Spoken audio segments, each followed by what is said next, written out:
Welcome, everyone, to the Health Over Everything podcast. I'm Stephen Z. And I am SoCal Gula. Today we have a special guest, Teddie Williams, aka the Dividend Dog, on all social medias. How you doing today?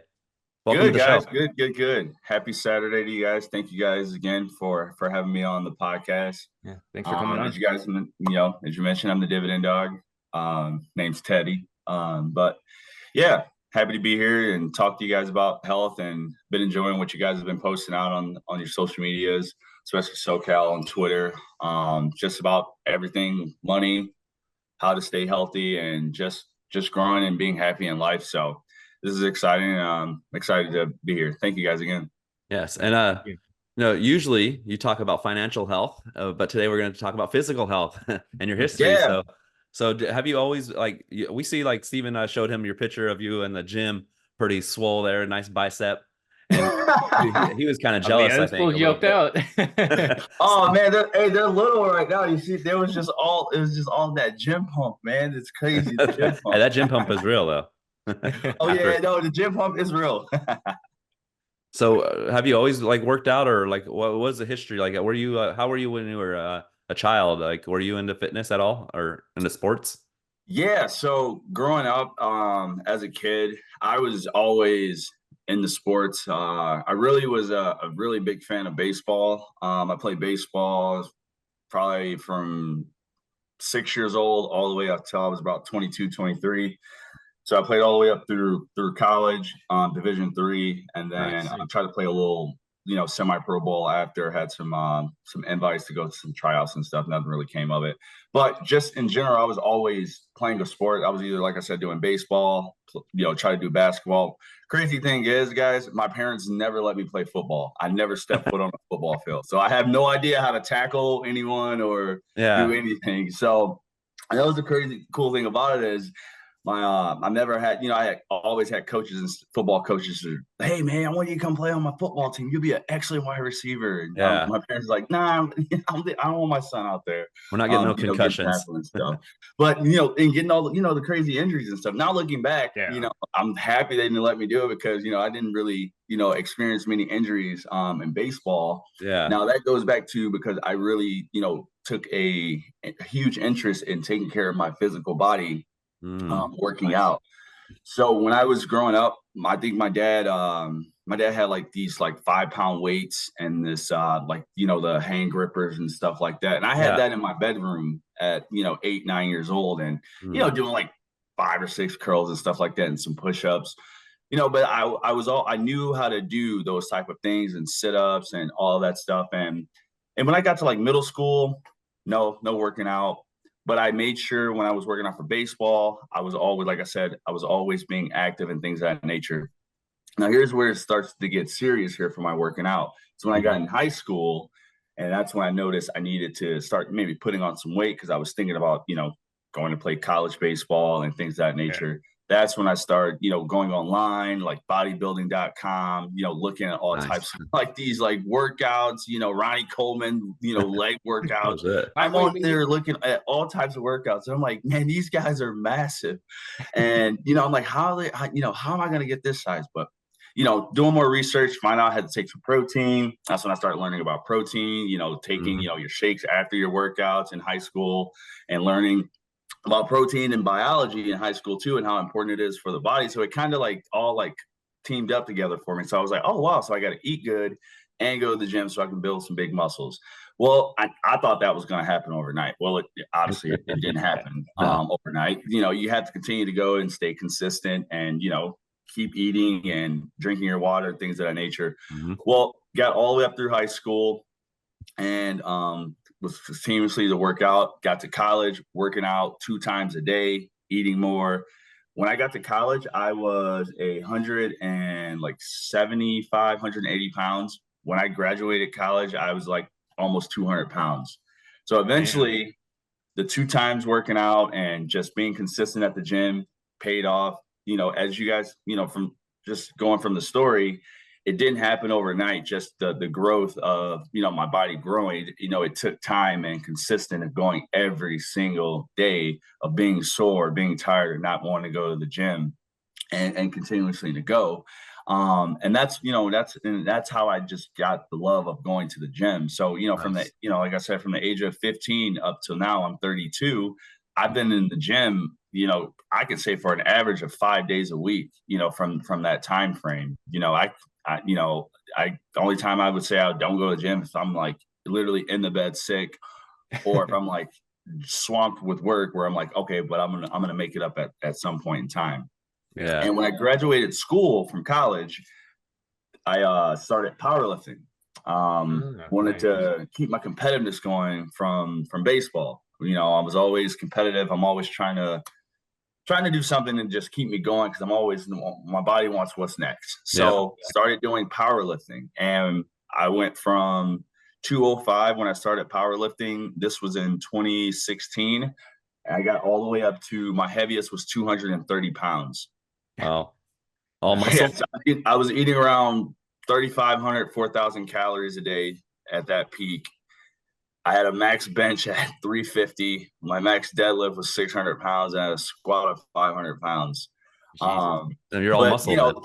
And those numbers, when I first started powerlifting, I was barely benching 275. My deadlift was 315, but I started there, and I was around people. I surrounded myself with people who were lifting more weight in the community that was always positive and supportive.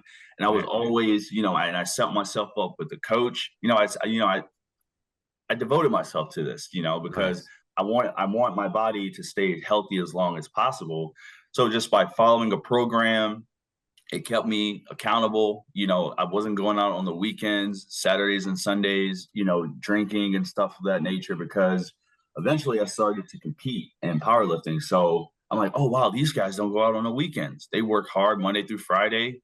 And then, Saturday, Sunday, they use their rest days or recovery. They're getting their water intake in. I'm like, I can't be out doing that.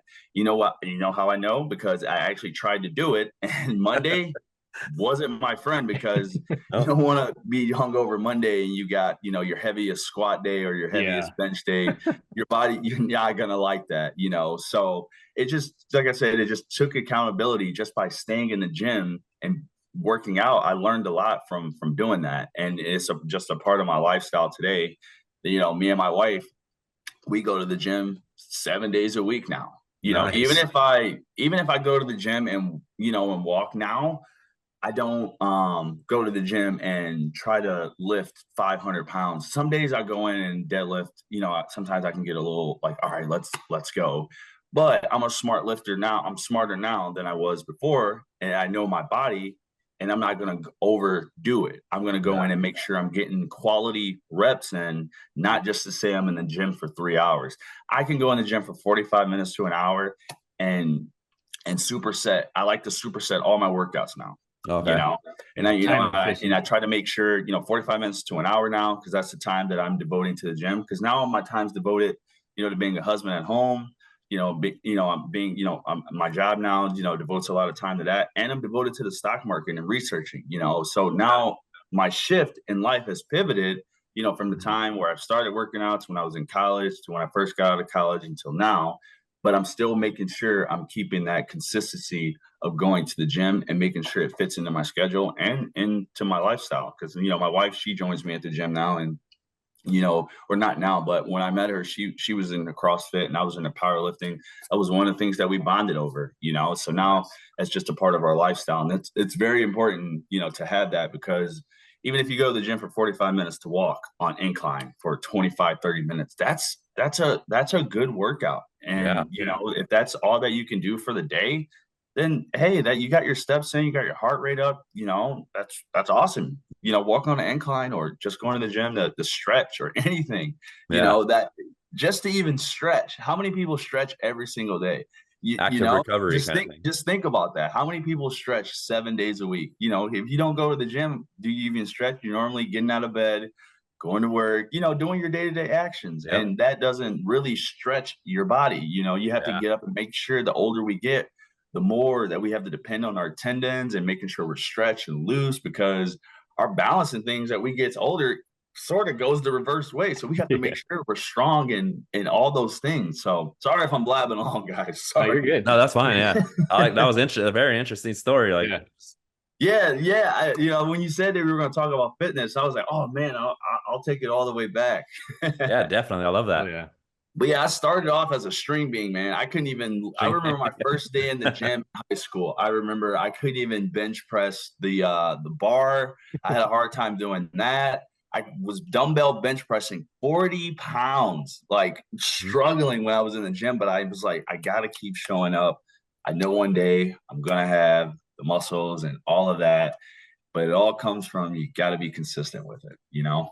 Yeah, it's crazy to see yourself build slowly over time because it doesn't, like you're saying, it's not one day and then eventually, like you look back, like you're like, I'm not even growing. I'm still weak, and you look back at a picture of a year ago, you're like, wait, no, I am growing.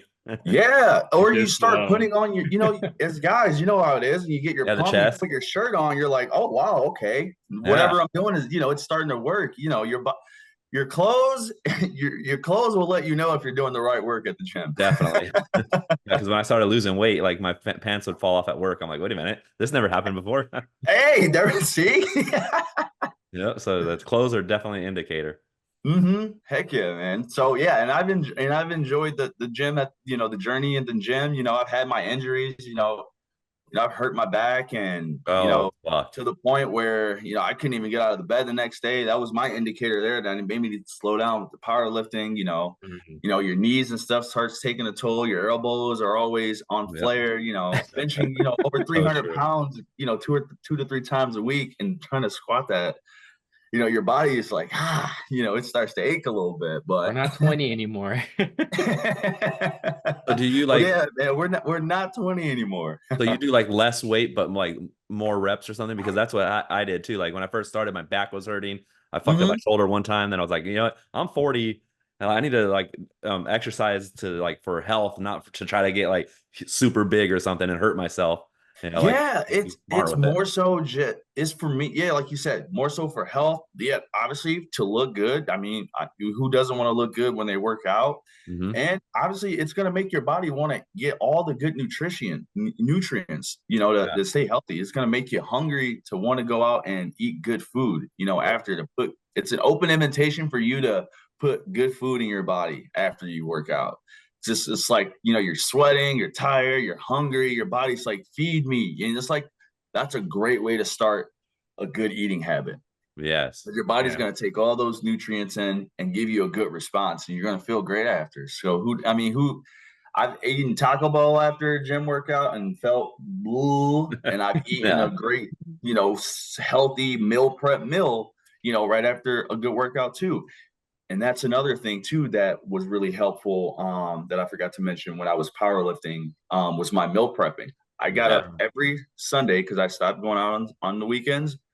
On Saturdays, stayed home, did laundry, got you ready and whatnot for the week. Sundays I got up early because I knew people were more likely sleeping in from going out on Saturdays, and I would get all my grocery shopping done, meal prep done by noon. Yep. And I would meal prep all my meals 5 days a week, my lunches and my dinners. So when I got home from the gym, I knew I would be tired because at that time I was working at Enterprise and I was doing, 10, 11 hour days and going to the gym. So, at nighttime. So I'm working I had to be at work at 7, got out at 6. So some days I would get up at 4 and be at the gym right at 5 when they opened up. And I wouldn't get home till about 6:30, 7 o'clock. Or if I go to the gym at 7, I wouldn't get home until about 9:30, 10. So I had to have my meals prepped and ready to go. And that was a really, crucial thing there that helped, save me a couple coins too. And also guaranteed that I was eating a healthy meal after I worked out. And I was loaded up on chocolate milk too. I love chocolate milk. I love chocolate milk. Dude, chocolate milk. Guys, chocolate milk will help put on the gains. I'm not lying. Oh wow, I didn't know that. You guys see Sam Solik drinking chocolate milk. Dude, that guy's all, I think he's 19, but he's massive. Wait, what is it about chocolate milk that puts on gains?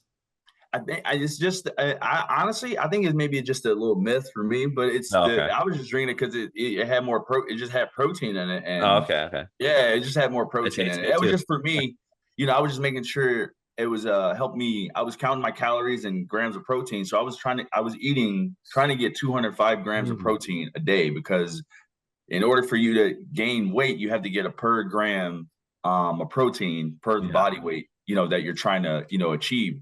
So, me doing 2 glasses of chocolate milk, that was giving me probably like close to 20 grams of protein. Nice. Yeah. I did hear that. That's an easy way to get protein. A couple muscle bars during the day. And on top of that stuff, and breakfast, and my meal prep meals. So, but yeah, meal prep really helped me, stay locked in, on the journey of eating good, making sure I was trying to get a gallon of water in a day, taking my fish oil, my vitamins, things of that nature. That now that I can apply to and tells people like, hey, make sure you get your water and vitamins, and you can drink. These are just simple things that you can do at the store, to help you, if you're looking, to gain some mass and things of that. So meal prep is definitely important, at the gym. It's key. Yeah. And I see that you do it too. I see when you post your T-bone steaks and your broccoli, dude. And I'm at work, I'm like, dang, that looks good. I know those are my slow days too. I'm like, dang, like when I'm slow at work, I'm like, thank God I'm slow today. I could go eat a good steak today. God. I'm like, man, he just laid it all down. I'm sitting here working. I'm starving. Exactly. There's been quite a few times where I'll see him posting his steak. I'm like, damn it, now I want steak. And I'll go out Friday. I literally will want a steak and a baked potato. Steven meal prep's pretty good too. Like, right? Yeah. I think people underestimate like how big of an impact your nutrition really has, especially if because you weighed your food out. So even if you were to eyeball it, you probably would be close in the range that you need to be in. But I think a lot of people, like proportion size, they have no idea what a portion actually is. So when they eat, it's just like your calories are through the roof, because you think you can eat like 2 handfuls of nuts, and that's probably 1,000 calories right there. A whole bag of pistachios. You're absolutely right. And and honestly, guys, I think that's a thing in America too. I think a lot of people overeat because we don't know.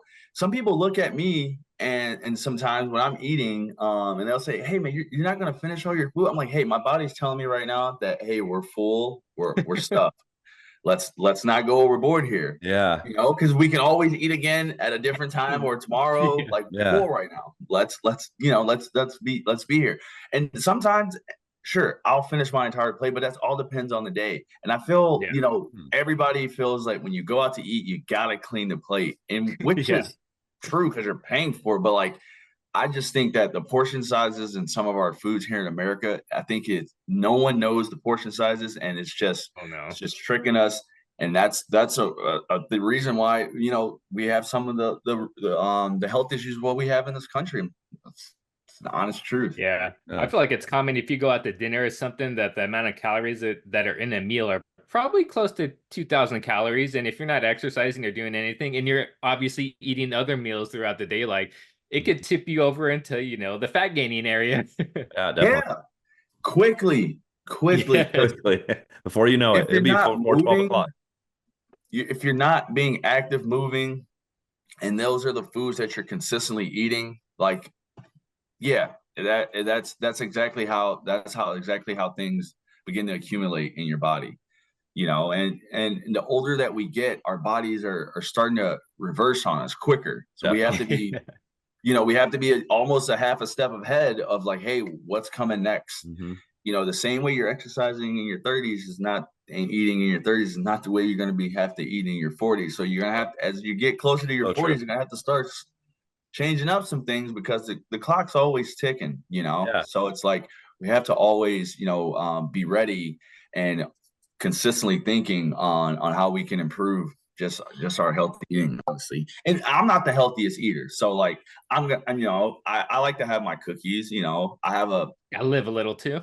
Yeah, I have a huge thing for pecan swirls. Those Nice. those are my thing there. So like, but I know when I eat those, I know I got to go to the gym and work. I got to do extra. I have to, because if not, that's going to be in the back of my head where I'm like, man, I just sit there and ate all that. Now, you can't do that. It's not a thing. So as long as you're thinking about it and it's in your conscience, I mean, I'll just I try to limit myself. I'm like, all right, I know 2 Oreo cookies are about 140 calories. Like I can have a few, but I can't have, 12 or half the pack or something. Because then, I'll have to be in the gym for a while or something to burn off the calories that I've consumed. Yes, binge eating, dangerous. Oh man, I was binge eating so bad in COVID. Yeah. It was horrid. I was buying packs of the chewy Chips Ahoy cookies. Oh man, it's so good. A whole family size of those things. That is not good. I used to do that all the time. And you look down, you're like, wow, I really just did that. And there's nothing you can do about it. It's so horrible. It's so funny because like how you said that, like afterwards, like that is literally what you feel like. You just like don't even think about it. You're eating the whole shit, and then afterwards, you're just like, what did I just do? You have to go back. Did I throw it up or something? Yeah, you just close it back like, wow, I really just did that. I need to get up here. But mistakes happen, and we have to hold ourselves accountable. We have to be better because, like you guys, health over everything. Yeah, exactly. Can't have that. Like you're with Dividend Dog, like you're you have that money and you want to definitely be healthy because one health problem, could definitely set you back. Yeah, big time. And big time. I'm trying to get my money like Roaring Kitty. Yeah. Nice. Yeah, I'm like thinking like, because I work construction and stuff, and I've been doing it for like 26 years. So I'm like, my back is hurting and my hip, and I hit up ChatGPT yesterday, and I put, well, how much is a hip replacement? And I'm like, it's like $30,000 to $50,000 for a hip replacement. And I was telling the guy at work, and I'm like, oh man, I'm like, so I'm gonna have to save up like $50,000 just in case I have to have a hip replacement. He's like, you're acting like you're already gonna have one. I'm like, well, you never know, Yeah. Oh my God, that is so bizarre how expensive that is. Yeah. I'm not sure exactly, like that's just what ChatGPT said, so I'm not sure if it was like the insurance or something, but yeah, that seems about right if they're doing some surgery like that. Yeah, that's how people get in debt. You get into some sort of medical issue, it is expensive to be unhealthy or to get injured. Mm-hmm. Yes. Yeah. The cheapest way is just preventative maintenance. Exactly. Yeah, preventative maintenance. And the thing is, you don't have to be the healthy person that's juicing, got the garden growing out the back. If you're doing that out there, I praise you because I'm really trying to get into juicing. That's going to be my next thing. I want to buy like a really nice juicer. Right. Okay. I want to try it out and see if I like it or not. That's good. I need to try it out and see. You got me wanting to try it now. Yeah, I see people on it keeps popping up on my reels, and I'm like, God, maybe this is a sign. Maybe I need to start juicing. Maybe. Yeah. So I was like, screw it. That's maybe just a gift I'll put on my Christmas list if I'm a nice person this year. I'm kidding. But no, we have to do the preventive maintenance. Like I said, you don't have to be the healthiest person in the world. You just have to be consistent on just doing the little things, making sure you're just getting enough water during the day, making sure you're getting your steps in, making sure you eat at least one fruit a day, just starting, one at least.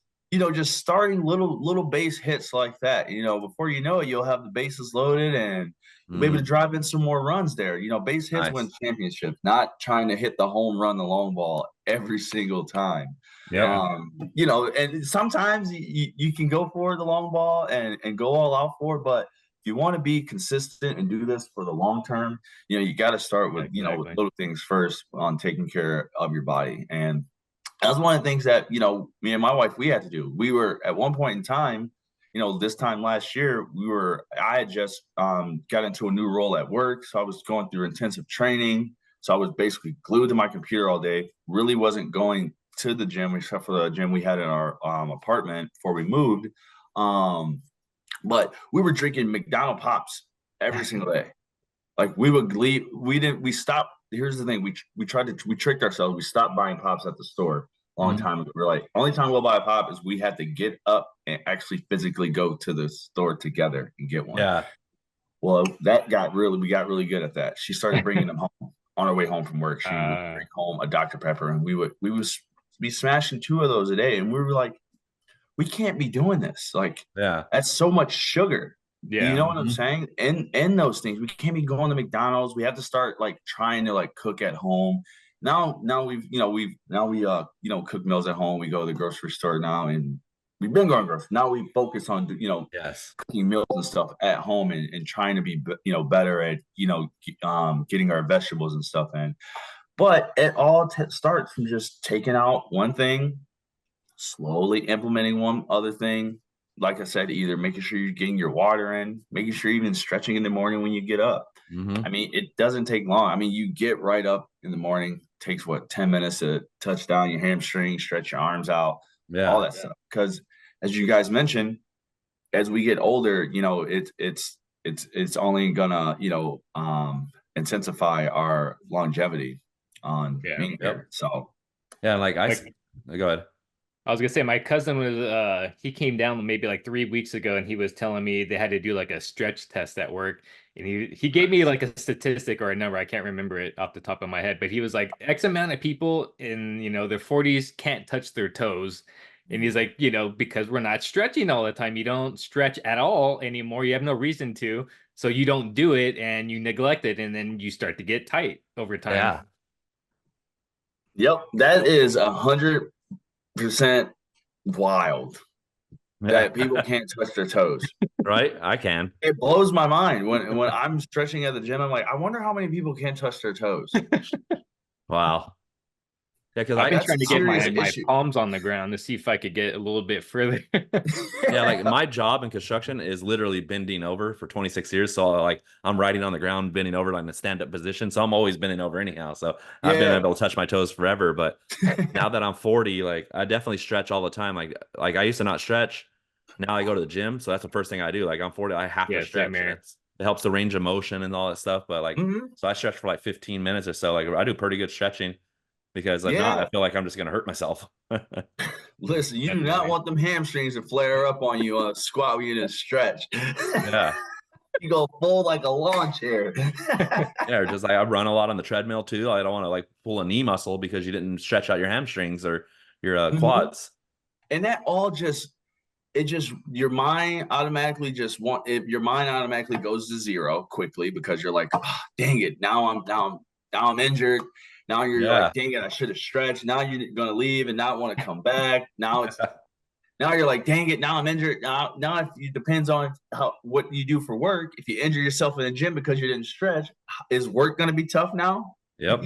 Because you just hurt yourself at the gym. Now if you're on your feet and things like that nature, all because you didn't take the time and stretch. You said you hurt your back, right? Like powerlifting? Yes, I was. Did you have to call off work? Deadlifting. I was deadlifting 455 pounds at the time. I remember the exact weight. It was a late night workout. I had back in Michigan, where when I lived before I moved to Georgia in 2020. I had a 24-hour gym that had a powerlifting only room in the back part of the gym. And that was 24 hours too. So I was able to get like a late night work in on a Friday. So I was like, cool, I'll go home. I'll sleep till about 9:30, 10, crazy. I'll wake up at 11 and go to the gym and stay there till 1 a.m. I got there, got all warmed up, and man, I got to 455 and I pulled it and I just felt something in my back just like snap. And I screamed out loud. I was recording it, to send to my coach and everything. And at that moment, I got up, stretched myself out quickly because I knew if I laid on the ground when an injury like that's happened, the muscles are going to lock up even more, and no one else was in the gym at that time. Oh, wow. So I was basically in there by myself. So I immediately got myself up and sat down on a bench and waited till my body like calmed down. And then I got up, and that's when I knew everything on my left side was just like tightened up. And I could barely walk out of the gym. I was limping. Got home next morning, and I couldn't even put my socks on out of bed. Damn. Yeah. So I had to go to a chiropractor, and basically he had to jerk me back in place. And I was out for about 2.5 weeks. But then I just started benching. He was like in the gym for a couple of weeks. And I was like, okay. I was like, dude, I'm gonna go do arms and bench for 2 weeks now. You just told me to do upper body for the next 2 weeks. Cool. But eventually I came back, and my coach at the time, he understood powerlifting. He's a U.S. National referee for just like powerlifting in general. And he he built my program back up, and yeah, got me back up to 600-pound deadlift from that moment. So yeah, it things like that knock you down. That was probably came from overworking myself, working long hours, trying to deadlift at 11 o'clock at night. Like, dude, what are you doing? Yeah. I hurt my back in 2022 around actually about last month, 2 years ago, last month. Yeah, I hurt my back and I was out for about 2 weeks, 2.5 weeks. Had to go to the chiropractor. I couldn't walk, couldn't get out of bed. I had to call off work for over a week. Dude, it knocks you. I remember I told you I couldn't even get out of bed and put my sock. I couldn't go to work the next day. I know that pain. It sucks. Yep, it's a sharp pain. I don't even know. It felt like someone would just like punched me and also like stabbed my spine. It was just like that type of pinch. Yeah.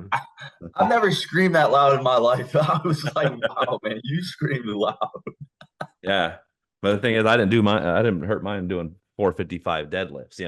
I was just like, I just started working out that day. Like I was like, because that's when I first started. Well, I'm going to work out, and I must have did something wrong. Like I was just doing push-ups and like some bicep curls, and I hurt my back. I don't know what the hell happened. Hey, sometimes it's weird. Our bodies are weird. Depending on how you sleep at night, all your body and your spine and stuff, and then you go in the gym and try to lift, and you turn one way, and our bodies are the most magnificent things ever, but they're also the weirdest things too, because it's like weird things can cause you to tweak your back while you're doing curls. That's why you got to get that rest, that water, the hydration, that sleep, the stretching and all that stuff in, because your body it needs it. Yeah, it's funny because I feel like the body is so resilient, but at the same time it's fragile. Fragile line. Very fragile. Humans. Like we are fragile, but it's still the most amazing machine at the same time. I always think about the Matrix when he tells them like, "You fragile human." Like I always think about that. Like we are like, but you got to take care of it, because like you're saying, it can be really tough too. It could be beast mode. Yep. And the thing is, it's not hard. It is not hard. The only thing you need is consistency. And nowadays, you have all the information in the world now to be healthy. I remember when I first started working out, I'm on bodybuilding.com. There's no chat GPT. There's I love chat really no like Twitter, nobody on Instagram posting videos. Hey, this is how you do a lat pull down. This is how you do Bulgarian split squats. There's nothing. You just got pictures of Ronnie Coleman and doing 3x12 leg press, bench press, whatever workout the head you're doing. And nowadays you got all of this information at your fingertips for free. Like you don't even have to go hire a trainer. I'm sorry if there's any trainers out there listening. There's so much free information out here. You can literally go and just look at any Instagram page and kind of just put together your own workout and give it a try.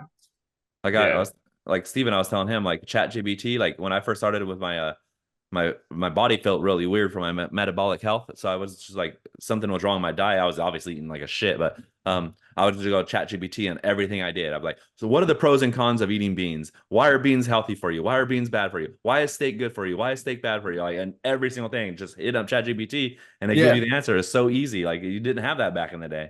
No. And it's crazy that it's only going to get better, Do you guys go to like, when you guys buy your meat and stuff, do you guys go to a butcher shop or do you guys get it at the grocery store? I get mine at the grocery store. Grocery store? Same, okay. Because now it's a farmer's market sometimes. Okay. Because now you're starting to see all these like meat shops and stuff, like butcher farmers and stuff. Yeah, they're starting to push out local homegrown beef that they can ship over. Over I know a couple of people doing that. Yeah, Shanda does that. Like she goes to the farmers, and she won't tell me who it is though. Yeah, and my wife, my wife was talking. She's like, "Yeah, you can go buy a whole cow." I'm like, "What?" Yeah, I don't have enough space for that thing. I rent out a room from my friend's house, and I only get a very little spot in my freezer, so I can't go get a whole cow. Yeah, I mean, we only got. I was like, I don't have a freezer. We don't have a freezer. Do you got a freezer somewhere in here that I don't know about? Have one of those big freezers. Totally I can put a whole cow. Yeah, I just got rid of my freezer chest, so no whole cows over here.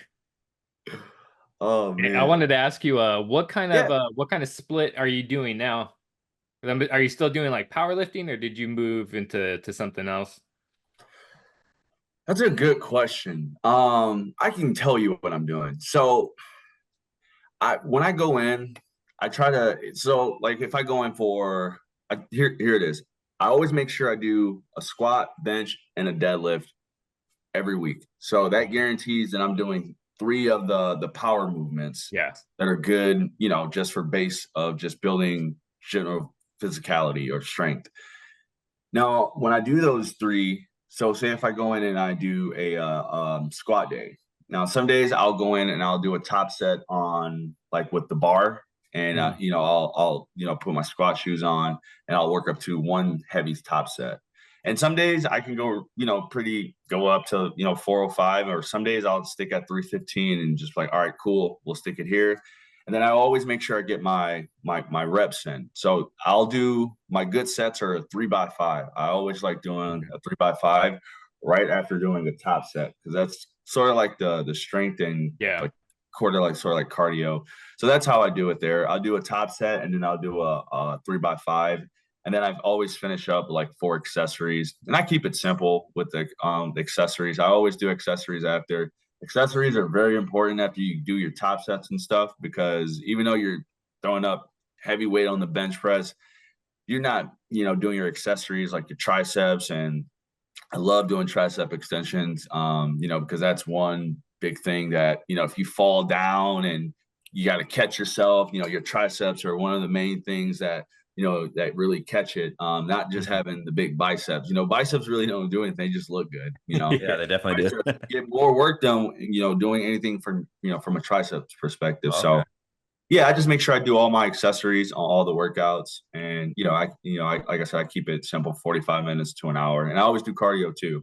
That's one thing I've been implementing on is my cardio. So accessory means just like other muscles around the main Oh muscles. yeah, so accessories. So like if I'm doing, so say like if I did a bench press today and I did the top set and did my 3x5, I will do I'll do like lat pull down. So if anything that I'm pushing that day, I'll also do a pull for the accessory. Okay. So Okay. I'll do a pull. Right. I'll do some bent over rows. Hmm. I'll do anything that's focusing on the back, because with a bench press, you really got to make sure you have that strong back, because once you get that weight down, I mean, that's what you're using to force it back, to push it back up, because now you got gravity going against you now. It's, so you got to make sure your back and your lats are the strongest thing, than just having just a big front chest, just because bench is more than, like I said, more than having just a big chest, is your triceps and your back. So those are the accessories that I really focus on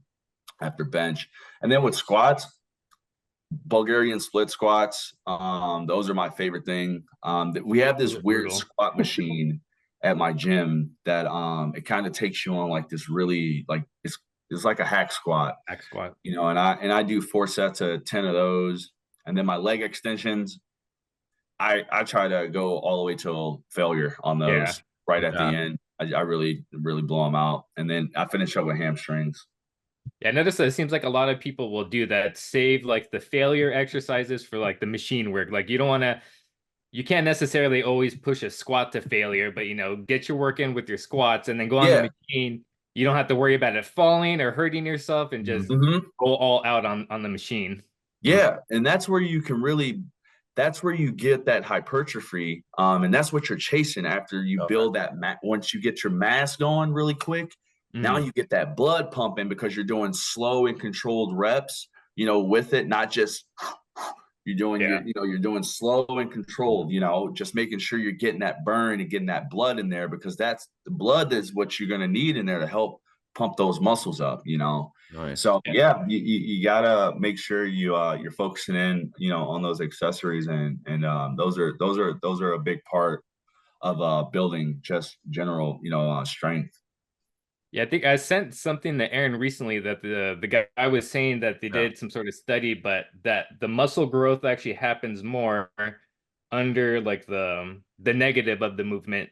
And in my mind too, I've always heard like time under tension, but if you're lowering it slowly, that muscle is going to be under that tension for a longer period of time. So I'm like, well, maybe it kind of goes hand in hand. You're under more tension, you're controlling it, lifting it slower, you're contracting longer period of time. So I thought that was interesting.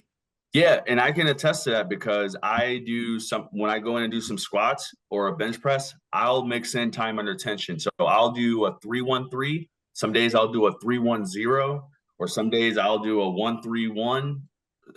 So that means let's my favorite shout out. This now it's got me thinking of the strat setups. But a 3-1-3 is when you go down 3 seconds on a squat, you hold it you get in the hole for 1 second, one Mississippi, and then you count up 1, 2, 3, and then you get to the top, and then you go back down 1. Do a 3x5 of those. You don't even got to go up. You can go up to 50% of your weight. And you do a 3-1-3. Yeah. Your chest or whatever you're doing for that is gonna be on fire. Yeah. I love doing time under tension workouts. They are the best strength builder because you learn so much about your body, and you also learn on how you can really see like, oh wow, I can handle this weight under this tension here. So when you go and actually lift it the next week at the normal pace, your body's going to be so used to that you're going to just fly that weight up. So time under tension workouts sometimes are always good too, especially if you're trying to max out on something. Mix those in too on your workouts, even on your lat pull downs, even on curls too, especially on accessories. Oh man, you can really do some good damage by doing time under tension workouts. You get that mind-body connection.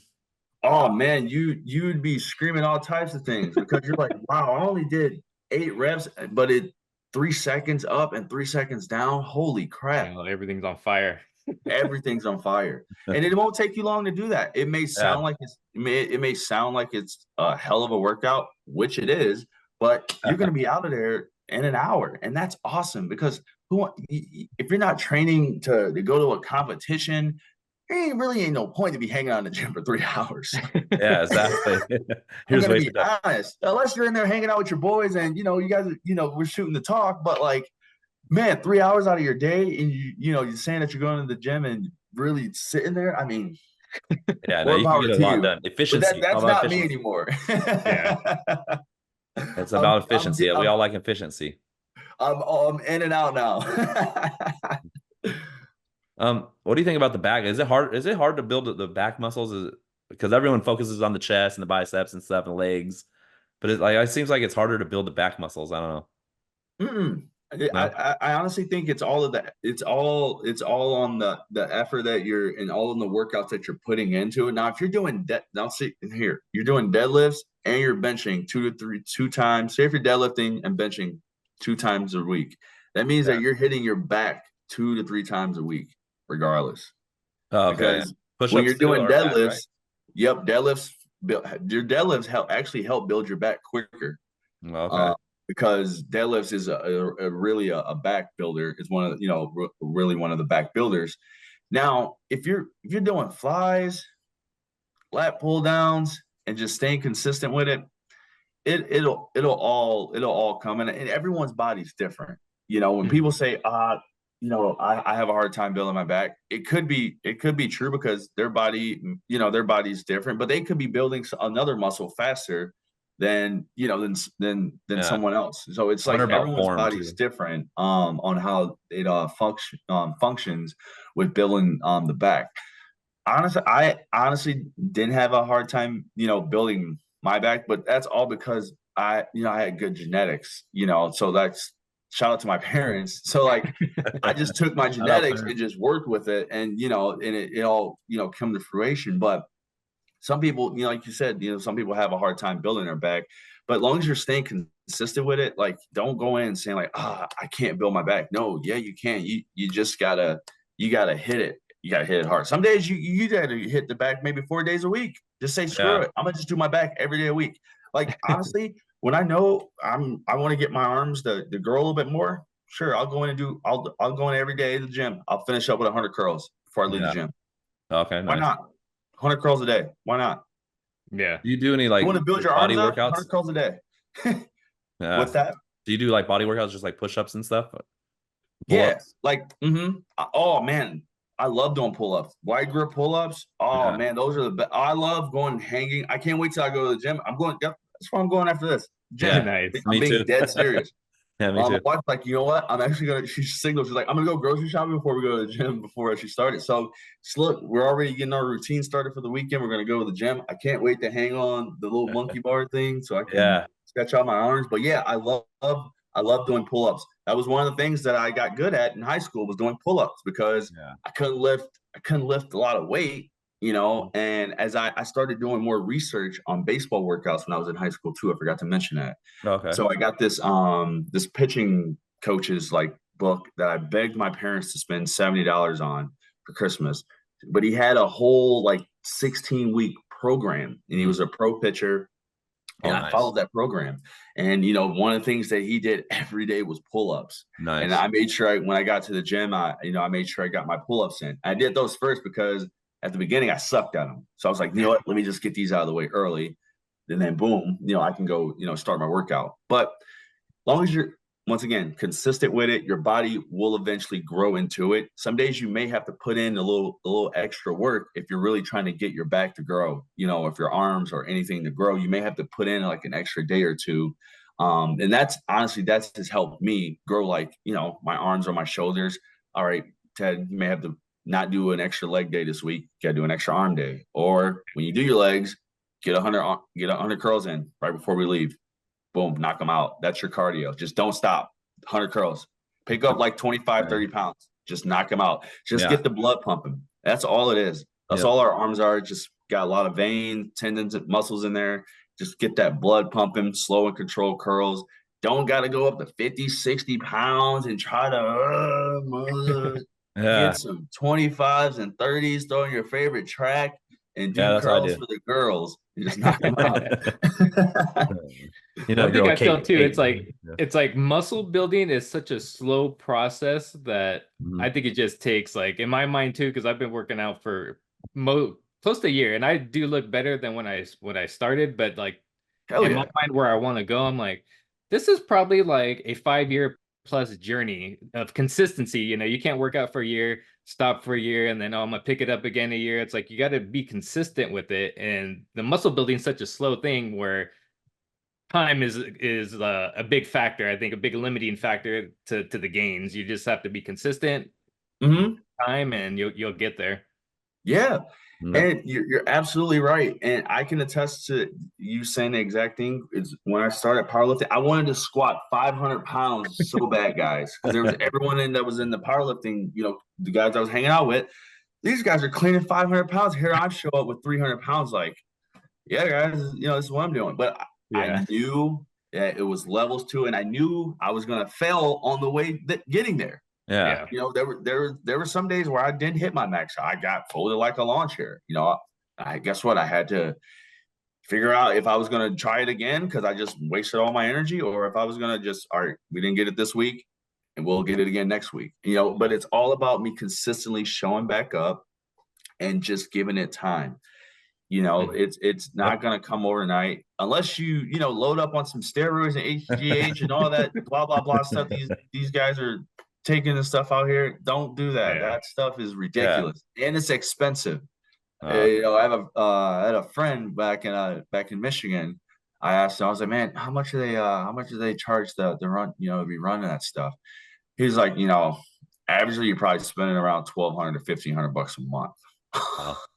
I'm like, and you got to go to the grocery store. Yeah. And you got to get your blood work done too.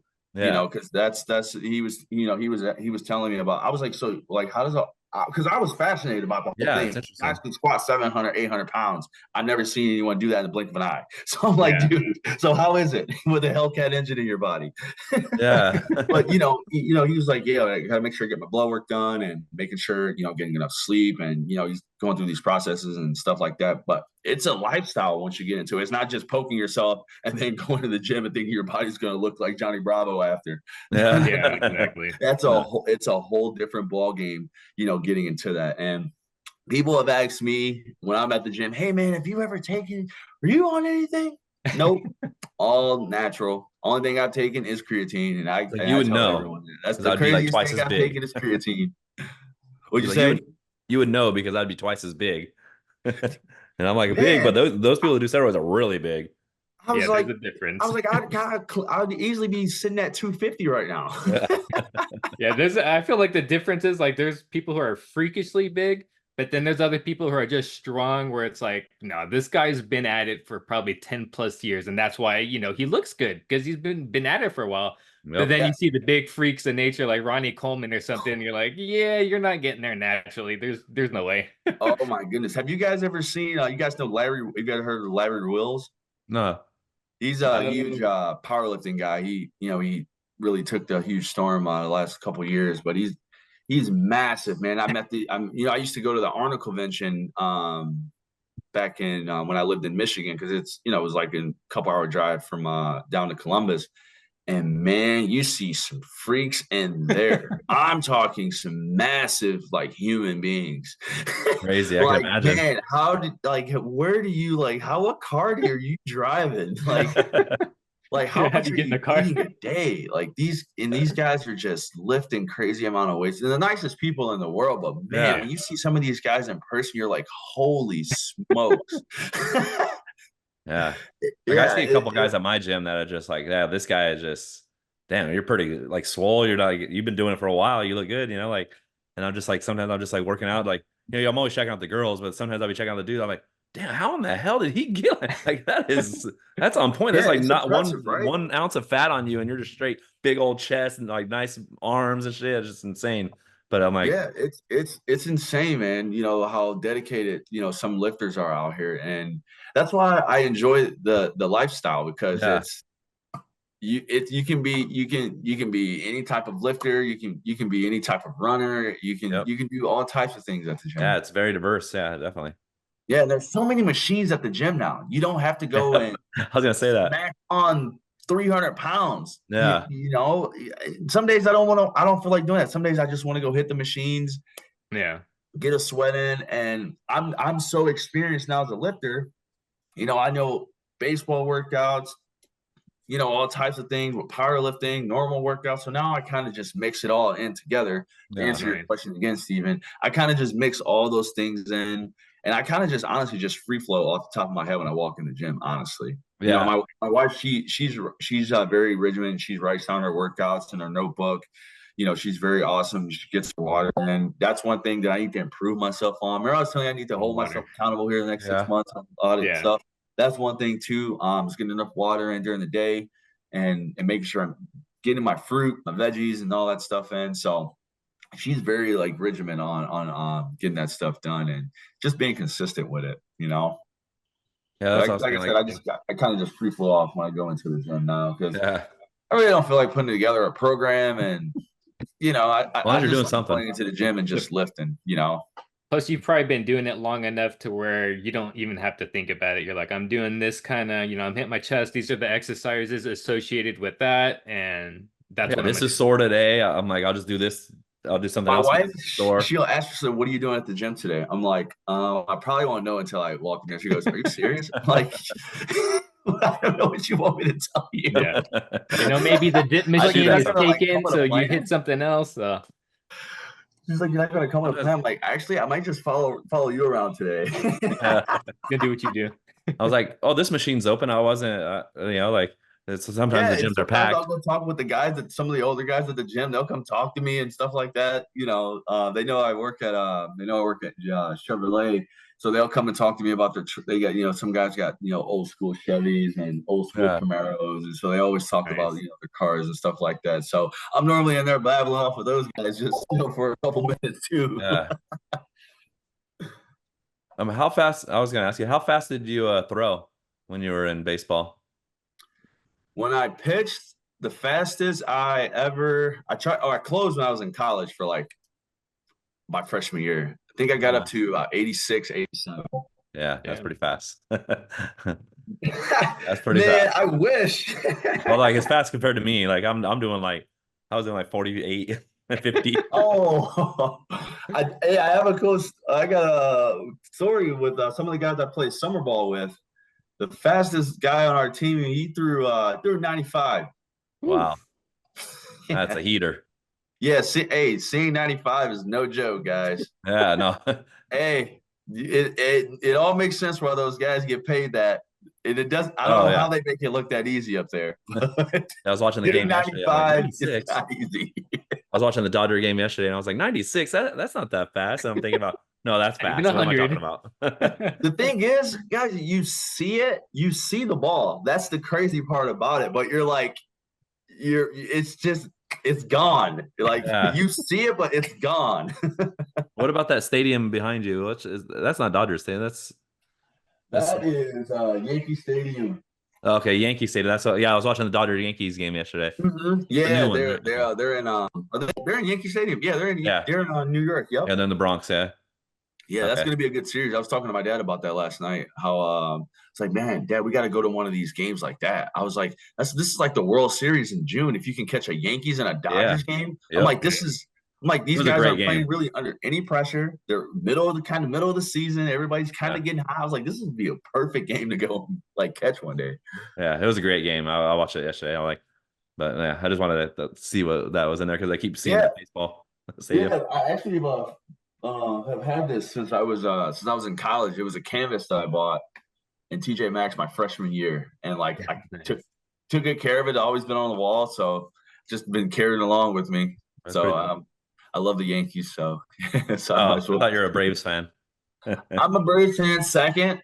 Okay, No, okay. Braves Yankees fan first. Tigers fans because I lived in Detroit, but I'm a Yankees fan first, and then Braves fan third because obviously lived in Atlanta. So if I moved to a city near you, I'm gonna be your fans baseball. Your Well, you need to team's come out to baseball. LA then, be a Dodger fan because that's the Hey, only team that matters. if Chevy can move me, if Chevy moves me out to LA, man, that could be a reality. I'm serious.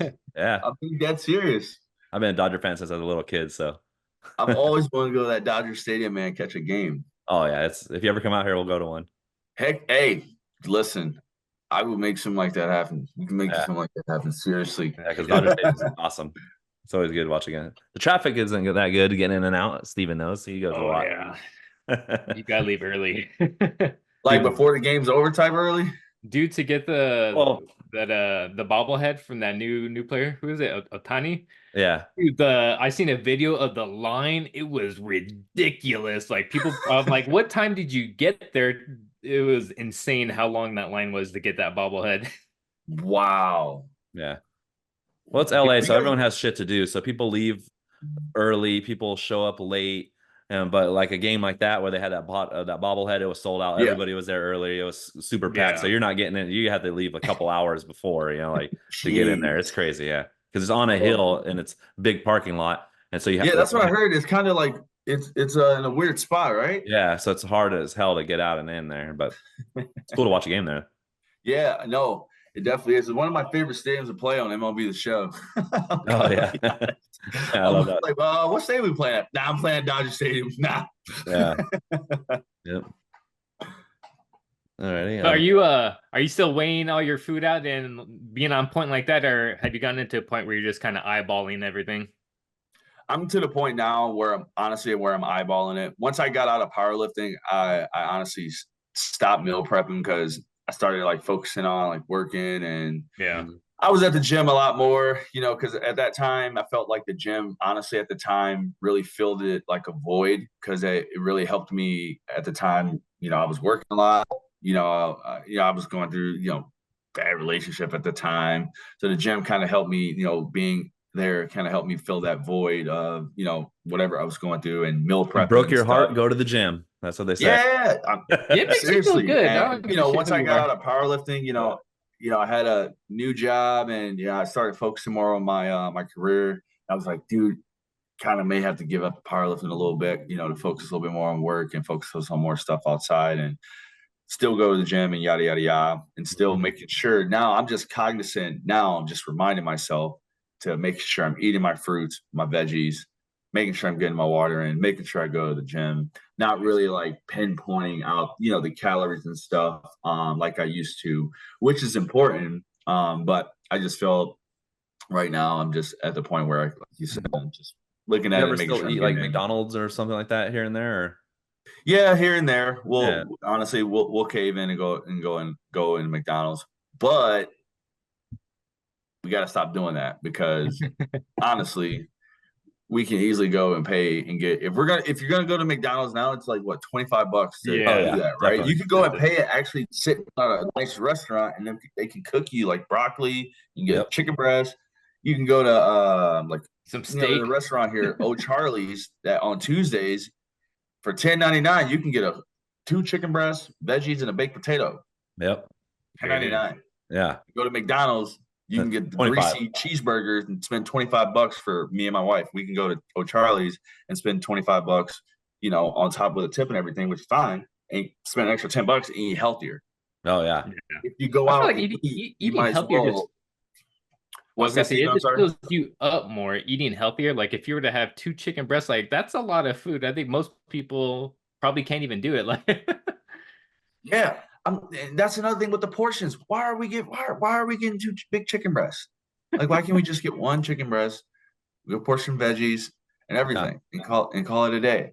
But instead, we're gonna just overload us. But yeah, exactly. No, but back to the McDonald's, we try to make it, you know, a healthy effort now on, if we do go, hey, is there any other options? Because sometimes my wife, she works late. You know, she works.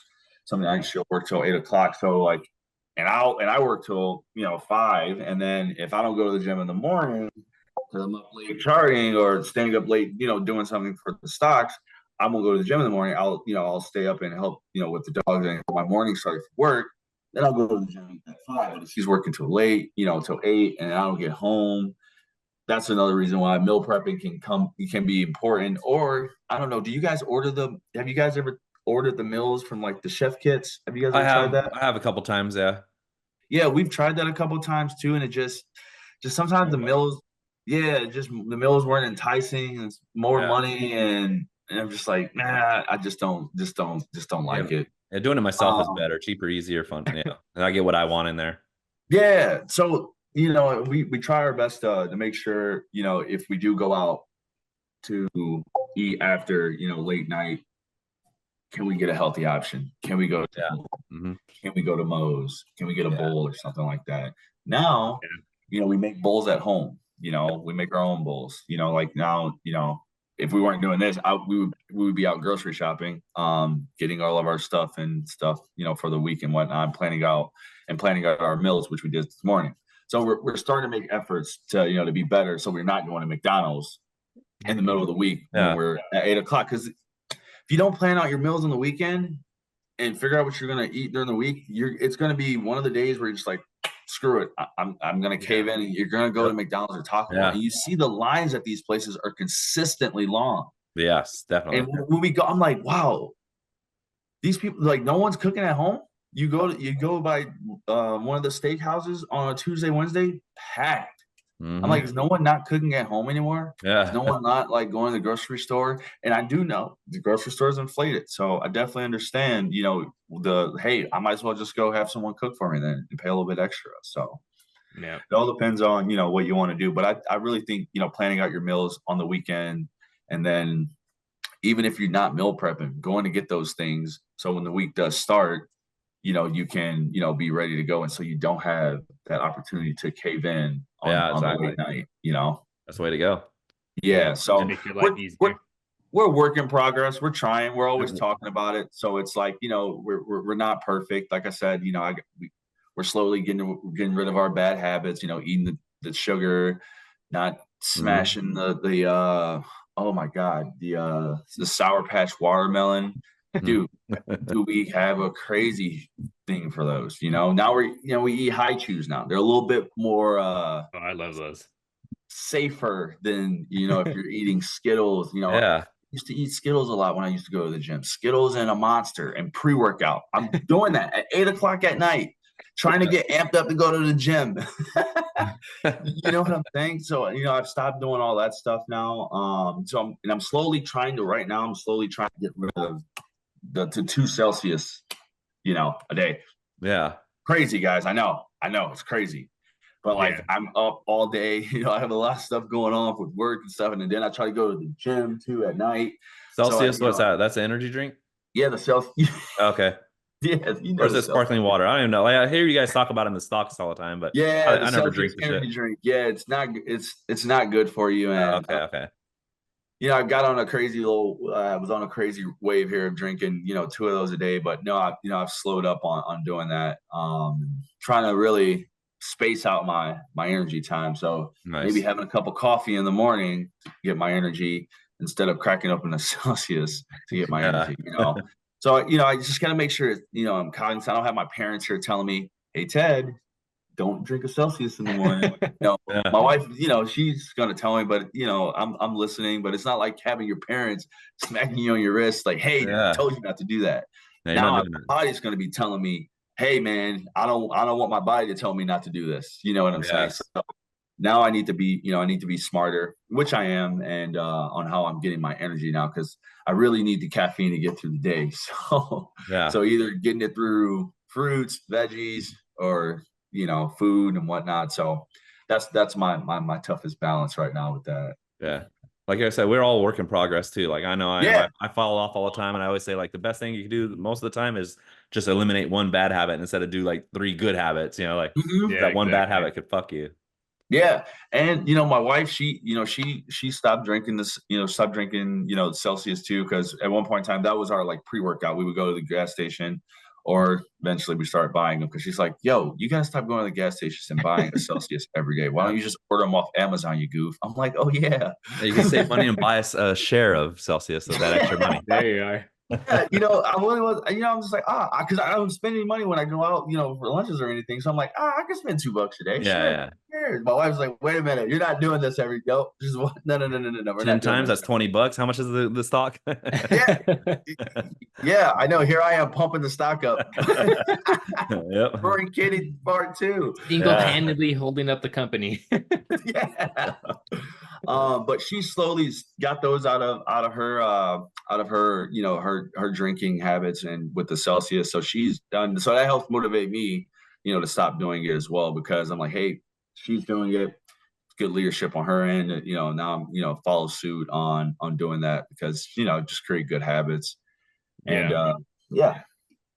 So Like that's kind of what Aaron did. He was like, instead of having, when he stopped drinking alcohol, he's like, instead of drinking 15 times this month, I'm gonna drink 14. And did it like a slow process, but by kind of doing something step by step and slowly, eventually he was able to kick the habit. But I kind of mhm. like the way he did it, just slow and not overwhelm yourself. Because I've known people that like when I'm gonna quit drinking, they try to quit like all their bad habits at once and end up not doing any of them because it's like they're too overwhelmed, their plate's too stacked, and they're like, well, now I can't do it. I'm just gonna go back to drinking because I'm all stressed out and it makes me, takes the edge off or whatever. Yeah, and our bodies are looking. What is it? Dopamine is what they Yeah, call it. Where dopamine you're like, hits. Yeah, dopamine hits. yeah. So it's like you can't take away everything at one time because like your body's gonna be you're like not saying that you're gonna be out like looking for it, but like you're gonna like need it to get through, and then you have to tell yourself to the banana layer. You gotta peel it back slowly. Yeah. Yep. It's like when you're trying to sell something to a customer, you got to slowly peel back, on all your Buy this offers. now. Yeah, you can't just like, hey, I need you to buy, I need you to sign right now. No.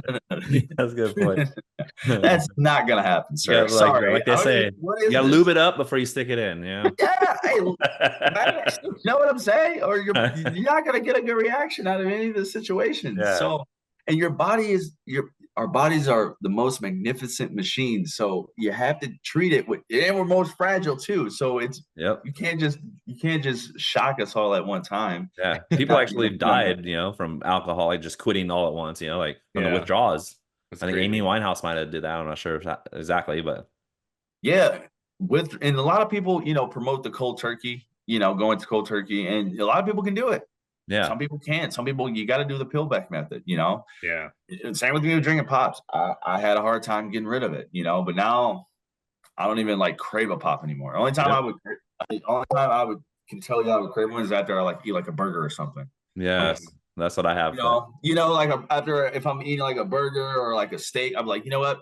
Give me a cherry Coke. I don't want the beer today. Give me a good cherry Coke. Yeah. And that's when I actually enjoy that cherry Coke because like I have it at home, didn't have it all week. Mm-hmm. Sure, I'll treat myself on a cheat meal or a cheat drink. Sure. Uh-huh. Saturday, I'll have a Coke. Why not? Yeah. Yeah, in the grand scheme of things, it's not going to really do anything as far as like weight gain or anything. One soda here and there, you know. It's all Yeah, you You got to diabetes. enjoy One soda. life too, I think, to some extent. Yeah, you got to. And I found another substitute for Coke, or for Coca-Colas and stuff like that. Not Coke, the drug. For anybody out there, I'm just kidding. But I found a substitution. We call this thing called Ollipops. They're at Walmart. They're like a probiotic, like soda. Oh, They Oh, I have okay. all think I've types of seen that. I've flavors. seen somebody with that. They are great. They're Mr. Pepper. They got a grape one. They have an orange cream. I might have to try one of those. Yeah, I'm gonna try it. Don't even want to. If I drink one of those, perfect. I don't even want to pop it. And this is coming from a guy who loves Dr. I love Dr. Pepper. I hate love Dr. Pepper and love cherry Coke. Only from McDonald's. And I only want it out the fountain. I don't want it out the bottle. We're specific fountain. My wife, she goes to the restaurant It tastes different. now and she goes, "Do you guys have a fountain or bottle?" And that's how you know she's gonna buy your product or not. If you say bottle, she's not gonna want the Coke. Okay. Damn, if it's coming out of the fountain, she wants it because she loves that fizz. But now when we drink an Olipop, that phase of us wanting like a actual that dopamine of wanting like actual pop goes away. Yeah. Huh. Nice. Yeah, they're really good. I actually like them. Awesome. All right, well, we're gonna wind down here. A few more questions. What do you think about like people could do to like help out their health? Like just the main, not like a beast mode person, someone that's a typical American. A lot of people say like drink water or something, but what do you think about America and what they could do? Honestly, my biggest recommendation is if you're not in the gym, you got to get in the gym. Nice. The gym is like church to your longevity and health. You can go and do all the Pilates, like you can go and do Pilates, you can go do all types. I saw these middle-aged moms on Instagram yesterday. They're working out on a pool on like a mattress or something. And I'm like, you guys are doing all this stuff to say you're working out. You still don't go to the gym. Like you can easily go in a gym and just work out for 45 minutes to an hour and completely be fine. I'm not saying that you can't go do side classes and things of that nature. Yeah. But I really do think the gym needs to be like a base in everyone's like day-to-day like actions or week-to-week actions. At least go in 2 times a week, do an arm circuit, strengthen your forearms, your all types of stuff. Get your stretching in, and I think that's very important. Yoga is important as well too. If I move back to a bigger metro city, in my next district and stuff for work, I would like to get back into doing yoga. I was really prone on doing yoga in college for baseball. Our coach had us doing yoga in the off season 3 times a week, and then in season 2 times a week. Okay. When we implemented that, I did not get hurt at all. Yeah. I cannot go good for that. But I would give that all to shout out to Coach G if he's ever listening to this. But this is all because we were doing yoga for about an hour and 20 during those times, and we were just focusing on the breathing, the stretching, staying loose, and all of that nature. And that has helped the longevity of me working out, playing sports. So I think either going to the gym or doing yoga or just being active, honestly. Being active, yep. Yeah, just being active, just getting outside, honestly. Even if you're playing basketball, even if you go outside and you're doing golf, or even if you go outside and jump rope. I just bought a jump rope. I want to start jump roping in my backyard for like 20 minutes or so. Jump roping consistently for 20 minutes. Maybe jump rope, do some cardio, do some abs or stuff. We got a yoga mat. Just doing some stuff for a quick 30-minute workout. If I don't make it to the gym that day, boom. I have it there. And I have a goal one day to have a home gym. So I know there's no excuse why no one in my household should not be working out. Yep. Yeah, that sedentary lifestyle is a killer. I want to set that lifestyle. Obviously, setting the lifestyle of, taking your families on vacations and making sure you're eating good and making sure, have a nice house and all that stuff. But also, too, showing how to be healthy, having healthy parents, having consistency, going to the gym, inviting my kids to the gym. Hey, when they get to that age, do you want to learn how to work out, or do you want to go on a walk? Introduce them to these things just to show them that, hey, activity is important. This is why, this is why we've gone to the gym. And this is why you should do it, because it's longevity is in. Like you said, your parents had you pretty active, right, as a young kid? Yes. Oh man, my dad, baseball was a huge part of my life. And that's where I really learned, hard work, and nothing's given to you. You got to earn every single position, everything. I apply that, with work and everything. So if I don't get a promotion at work, I don't take it to heart, because I know, like, hey, that person outworked you, buddy. You already know, get back up and get into the next at bat. It's just like striking out at bat. What are you gonna do when you get back to the dugout? You're gonna throw your helmet and start crying in the corner? You're gonna get your glove and go out and make a defensive play and get back in the dugout and get ready to get the next at bat and hit them again. Great mentality. It's that mentality, So, but no, my dad had me very active. He had me on a pretty routine schedule in the summertime. I was up 7, 8 a.m. at the baseball field. We were working out for 2.5 hours, hitting grounders, hitting. And then, I would come home for about 3 hours, and I had a summer game. Say if I had a summer game at like 5 o'clock, I would be in the house by noon, take a nap, ready to go to game by 3 o'clock, 4 o'clock. Yeah. So I was doing that, that consistently, all my summers, were just filled with summer baseball and stuff of that nature. So I was always on a routine and schedule on, like, hey, I have to be here. Accountability, being on time, don't be late. Your teammates depend on you, your coach depending on you. Yep. Like, hey, you're, leadership, learning these things early on just by playing baseball, going to the gym, it's helped me out at my corporate job now, where I don't take some things as light, or as I take things serious, but something like I said, if I don't get promoted, or someone say, you need to improve on this, I know it's business. It's not personal. Yep. Yeah. My dad always told me, hey, you're not out there making plays. Your coach is going to pull you out. It's not personal. They're going to, the best players will play. Yeah, exactly. Anything at work. Perfect. Best players will play. And so I just, I have that mentality, just from being on that routine and schedule, for my dad. And I did that, my dad didn't force me to do that. He brought me to the ballpark one day. I was just wondering, like, why the heck am I up so early? Then eventually I learned, oh, wow, I'm outworking my teammates. My teammates are waking up at 11 o'clock. I have people, kids are sleeping in the summertime. 15, 16-year-olds waking up at 9 o'clock going to the ballpark, and trying to, get better and get their reps in, and, try to have that lead. So exactly. Kobe Bryant, create a lot of accountability just by being consistent and just by being active. Yep. I love team sports, and like just teaches you so much. Steven, is there anything else that you'd like to ask before we sign off here? No, not off the top of my head. You sure? No. Are you positive? Are you what? Are you positive? He said, are you positive? No, okay. I'm thinking, like, what is that, a workout term or something? Because he's talking about the negative earlier. Yeah.